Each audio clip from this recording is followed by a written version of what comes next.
السلام علیکم. آج لیکچر نمبر 8 کڈنی سٹونز اور اس کی ٹریٹمنٹ، اور اس کے بعد ہم ڈسکس کریں گے ڈائلائسس اور اس کی types. Let's see. Disorders of kidney میں کڈنی سٹون جو ہے یہ نمایاں ہے. کڈنی سٹون بنتے کیا ہے، کس طرح سے؟ کیا ہوتا ہے کہ کڈنی کے اندر کافی سارے سالٹ سے کرسٹل بننا شروع ہو جاتے ہیں، جیسے کہ کیلشیم آکزیلیٹ ہے، کیلشیم اینڈ امونیم فاسفیٹس ہے، اور یورک ایسڈ وغیرہ. اور اس سے یورین جو ہے وہ کنسنٹریٹڈ ہو جاتا ہے، اور چیزیں جو ہیں جو یہ کرسٹل وغیرہ، جو سالٹ وغیرہ، یہ صحیح طرح سے کڈنی سے ریموو نہیں ہوتے، اور وہاں پر ڈیپوزٹ ہونا شروع ہو جاتے ہیں، اور ایٹ دی اینڈ جو ہے کڈنی سٹونز کی شکل جو ہے وہ گین کر لیتے ہیں. تو یہ کہلاتا ہے کڈنی سٹون، اور یہ اس کی ڈیفینیشن بھی ہے. اور ایم سی کیوز بھی آتا ہے کہ اس کی فارمیشن کس سے ہوتی ہے. تو یہ سالٹ جو ہیں کیلشیم آکزیلیٹ، کیلشیم امونیم فاسفیٹ اور یورک ایسڈ وغیرہ. پھر اس کے بعد اور باقی کی جو کاز ہیں اس میں وہ ہم دیکھتے ہیں. کڈنی سٹون جو ہوتا ہے ایج کی وجہ سے، اگر عمر زیادہ ہو جاتی ہے تو سیل جو ہے پراپرلی فنکشن پرفارم نہیں کرتے، تو اس وجہ سے کڈنی سٹون ہوتی ہے. پھر اس کے بعد ڈائٹ، ایسی ڈائٹ جس میں گرین ویجیٹیبلز ہیں، جس طرح سپینچ وغیرہ ہے، پالک وغیرہ. اور سالٹس، ڈائٹ میں سالٹ زیادہ ہوں یا وائٹامن سی اور ڈی زیادہ ہو تو اس کی وجہ سے. اور پھر اس کے بعد اگر بار بار یورینری ٹریک کے اندر انفیکشن ہو رہا ہے اور کم پانی پیا جائے، اور الکوہل کے استعمال سے بھی کڈنی سٹونز ہونے کے چانس ہوتے ہیں. یہ تھی اس کی کاز. پھر ہے اس کے symptoms. Kidney stones include severe pain in kidney. بہت شدید درد ہوتی ہے کڈنی میں، اتنی زیادہ کہ پیشنٹ جو ہے وہ پیرالائز ہو جاتا ہے، بے ہوش ہو جاتا ہے. اور پیٹ میں درد ہوتی ہے، اس سے وومٹنگ آتی ہے، فریکوینٹ یورینیشن، بار بار پیشاب آتا ہے. اور کیونکہ یورین کے اندر بلڈ اور پس ہوتا ہے تو اس وجہ سے یورین سے سمیلنگ آتی ہے، بری سمیلنگ. پھر ہے اس کی ٹریٹمنٹ. 3 طرح سے اس کی ٹریٹمنٹ کی جاتی ہے. پہلا، ڈرنکنگ پلینٹی آف واٹر. اگر کڈنی سٹون کا سائز چھوٹا ہے تو زیادہ پانی پینے سے 90% چانس ہوتے ہیں کڈنی سٹونز کا یورینری سسٹم سے ریموو ہونے کے. دوسرا اس کا ٹریٹمنٹ ہے سرجریکل ٹریٹمنٹ. اس میں کیا کیا جاتا ہے کہ اگر لارج سائز کی کڈنی ہے تو پھر اس کو آپریٹ کر کے، کڈنی کو اوپن کر کے وہاں سے پھر اس سٹونز کو ریموو کیا جاتا ہے. اور تیسری ٹریٹمنٹ ہے لیتھوٹرپسی. لیتھوٹرپسی میں کیا کیا جاتا ہے کہ اس میں نان الیکٹریکل، ایسا میتھڈ جس میں نان الیکٹریکل شاک ویوز کو آؤٹ سائڈ دا باڈی جو ہے بمبار کیا جاتا ہے سٹونز کے اندر، جو یورینری سسٹم کے اندر موجود ہوتی ہے. اور اس کی ویوز کیا کرتی ہیں، اس سٹونز کو بریک کر دیتی ہیں، اور اس کے بعد سٹون جو ہے وہ سینڈ لائک ہو جاتا ہے، چھوٹے چھوٹے ذروں میں چینج ہو جاتا ہے، اور پھر اس کے بعد وہ یورین کے تھرو باڈی سے ایلیمینیٹ ہو جاتا ہے. تو یہ تھا کڈنی سٹونز اور اس کی کاز، پھر اس کے بعد سمٹمز، اور اس کے بعد اس کی ٹریٹمنٹ. تو یہ لانگ کویشچن بھی آتا ہے اور اس میں شارٹ بھی آتے ہیں. لیتھوٹرپسی بڑا امپورٹنٹ شارٹ کویشچن ہے. اور پھر اس کے بعد ابو القاسم الظاہروی کے بارے میں بتایا ہوا ہے. انہیں البوکیسس کے نام یورپ کے اندر جانا جاتا ہے. بڑے ہی گریٹ سرجن تھے. انہوں نے کافی سارے سرجیکل انسٹرومنٹ اور پھر اس کے بعد اور ٹیکنیکس وغیرہ جو انہوں نے ڈیولپ کی تھی. اراؤنڈ اباؤٹ 200 سرجیکل انسٹرومنٹ کے بارے انہوں نے ڈسکس کیا ہوا اپنی بک کے اندر، التصریف کے اندر. اور پھر اس کے بعد ہے کڈنی یا رینل فیلئر.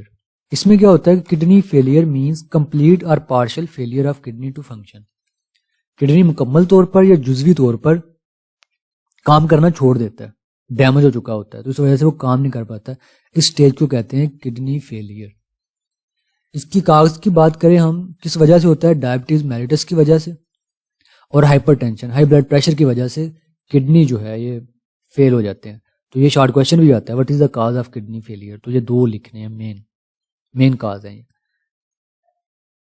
اور پھر اس کے بعد کئی کیسز میں کیا ہوتا ہے کہ اگر اچانک بلڈ سپلائی جو کڈنی کی طرف جاتی ہے وہ انٹرپٹ ہو جائے، اس میں کوئی رکاوٹ آ جائے، یا پھر ڈرگ اوور ڈوزز، نشہ یا کوئی میڈیسن زیادہ لے لی جائے، اس کی وجہ سے بھی کڈنی فیل ہونے کے چانس ہوتے ہیں.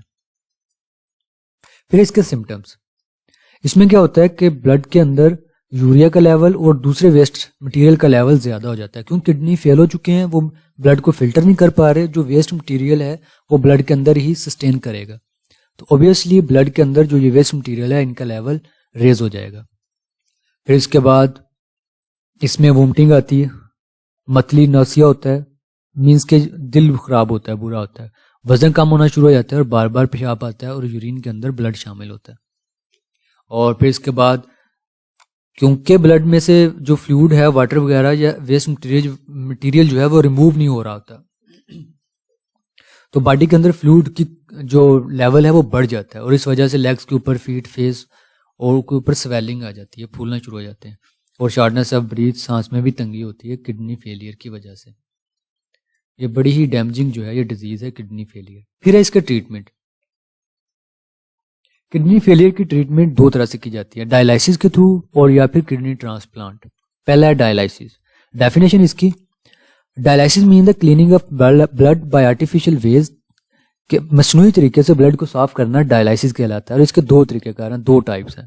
ایک ہے پیریٹونیل ڈائلائسس, دوسری ہے ہیمو ڈائلائسس. پیریٹونیل ڈائلائسس میں کیا کیا جاتا ہے, پیریٹونیل کیوٹی کا یوز کیا جاتا ہے, تو یہ کہلاتا ہے, اس وجہ سے اس کو پیریٹونیل ڈائلائسس بولا جاتا ہے. پیریٹونیل کیوٹی کی definition, which is the space around گٹ. گٹ ایلیمنٹری کنال کے ارد گرد جو جگہ, خالی جگہ ہوتی ہے اسے کہتے ہیں پیریٹونیل کیوٹی, اور اس کے ارد گرد ایک میمبرین ہوتے ہیں اس کو کہتے ہیں پیریٹونیم. دونوں میں ڈفرینس آتا ہے. یہ کرو گے آپ جی. یہ باڈی, ایبڈومن اور یہاں پر گٹ ہوتی ہے, انٹسٹائنز ہوتی ہے. انٹسٹائن کے ارد گرد جو ہے پیریٹونیل کیوٹی ہوتی ہے, اور پھر اس کے ارد گرد یلو کلر میں ریپرزینٹ کیا گیا ہے پیریٹونیم کو. پیریٹونیم کے اندر بلڈ ویسلز ہوتی ہیں جن کے اندر بلڈ اور اس کے اندر ویسٹ مٹیریل ہوتا ہے. اس میں کیا کیا جاتا ہے, ڈائلائسس فلوئڈ جو ہے, فریش فلوئڈ جو ڈائلیوٹ ہوتا ہے, اس کے اندر سلیوٹس یا سالٹ وغیرہ کی مقدار جو ہے وہ کم ہوتی ہے, اس کو انجیکٹ کیا جاتا ہے پیریٹونیل کیوٹی کے اندر, اور یہاں پر پھر ایک میکانزم شروع ہوتا ہے اوسموسس کا اور ڈیفیوژن کا میکانزم شروع ہوتا ہے. کیا ہوتا ہے کہ بلڈ کے اندر ویسٹ مٹیریل زیادہ ہے اور باہر جو ہے یہ ڈائلائسس فلوئڈ ہے, اس کے اندر سالٹ کم ہے, بلڈ کے اندر سالٹ زیادہ ہے, تو یہاں پر ڈیفیوژن کا میکانزم شروع ہو جاتا ہے, movement of molecules from high concentration to low concentration. تو ویسٹ مٹیریل, یوریا, سالٹ وغیرہ بلڈ سے باہر آ جاتے ہیں پیریٹونیل کیوٹی میں. اور اسی طرح اوسموسس کا پروسیس بھی ہوتا ہے, واٹر جو ہے بلڈ ویسل سے باہر آ جاتا ہے ڈائلائسس فلوئڈ میں, اور اس کے بعد کیا ہوتا ہے کہ جو کنٹامینیٹڈ ڈائلائسس فلوئڈ ہے اس کو دوبارہ جو ہے دوسری نل کے تھرو, دوسری ٹیوب کے تھرو جو ہے اس کو باڈی سے ریموو کر دیا جاتا ہے. تو یہ پروسیس جو ہے ہر ڈیلی جو ہے یہ پروسیس دہرانا پڑتا ہے, اور یہاں پر کٹ لگایا جاتا ہے. اس کٹ کے تھرو جو ہے یہ کیتھیٹر جو ہے یہ پاس کی جاتی ہے باڈی کے ایبڈومن کے اندر. یہ تھا پیریٹونیل ڈائلائسس. دوسرا ہے ہیمو ڈائلائسس. ڈائلائسس کی ڈیفینیشن کرو گے, in hemo dialysis patient blood is pump through a apparatus called dialyzer. The dialyzer contains long tube, the walls of which act as a semi-permeable membrane. اور ڈائلائزرز کے اندر لمبی لمبی ٹیوبز ہوتی ہیں جو سیمی پرمیبل میمبرین کے طور پر ایکٹ کرتی ہیں, تو ان کا استعمال کیا جاتا ہے. ہیمو ڈائلائسس میں کیا کیا جاتا ہے, بلڈ کو باڈی سے نکالا جاتا ہے, باہر نکال لیا جاتا ہے, یہ کہلاتا ہے ہیمو ڈائلائسس. اور اس میں کیا کیا جاتا ہے کہ بلڈ آرٹریز سے بلڈ باہر نکالا جاتا ہے, اس کو ڈائلائزر ٹیوبز کے اندر داخل کر دیا جاتا ہے, اور پھر اس کے بعد دوسری سائڈ سے فریش جو ڈائلائسس فلوئڈ ہے اس کو داخل کر دیا جاتا ہے. ٹیوب کے اندر بلڈ ہوتا ہے اور ٹیوب سے باہر فریش ڈائلائسس فلوئڈ ہوتا ہے, اور یہاں پر پھر میکانزم شروع ہو جاتا ہے ڈیفیوژن کا اور اوسموسس کا. بلڈ سے ویسٹ مٹیریل جو ہے باہر آنا شروع ہو جاتے ہیں, ایکسٹرا واٹر باہر آنا شروع ہو جاتا ہے, اور اس طرح بلڈ جو ہے وہ صاف ہو جاتا ہے, اور کلین بلڈ کو دوبارہ واپس وین کے تھرو باڈی کے اندر داخل کر دیا جاتا ہے. اور جو یہ ہیمو ڈائلائسس ہوتا ہے یہ ویک میں 3 دفعہ جو ہے اسے یہ پروسیس ریپیٹ کرنا پڑتا ہے, اور زیادہ تر ڈائلائسس سینٹر ہوتے ہیں, مشینیں ہوتے ہیں, وہاں پر جا کر یہ پروسیس کیا جاتا ہے. یہ تھا ہیمو ڈائلائسس. پھر ہے کڈنی ٹرانسپلانٹ. یہ دوسرا ٹریٹمنٹ ہے. یہ اینڈ سٹیج جب کڈنی فیلئر مکمل طور پر فیل ہو جاتی ہیں تو پھر کڈنی ٹرانسپلانٹ کیا جاتا ہے. اس میں یہ کیا کیا جاتا ہے کہ پیشنٹ کا کڈنی جو ڈیمیج کڈنی ہوتا ہے اس کو ڈونر ہیلدی کڈنی کے ساتھ, جو دے رہا ہوتا ہے کڈنی ڈونر کہلاتا ہے, اس کا کوئی ریلیٹیوز ہو سکتا ہے, اس کے ساتھ اس کو ریپلیس کر دیا جاتا ہے. یہ اس کی ڈیفینیشن ہے کڈنی ٹرانسپلانٹ. اس لیے کیا جاتا ہے کہ جو ڈائلائسس ہے یہ پرماننٹ ٹریٹمنٹ نہیں ہے, اسے ہر روز یا ویک میں 3 ٹائم جو ہے اسے ریپیٹ کرنا پڑتا ہے, دہرانا پڑتا ہے. تو جو اٹینڈنٹ ہوتے ہیں جو مریض کی کیئر کرتے ہیں ان کے لیے یہ نا خوشگوار ہوتا ہے.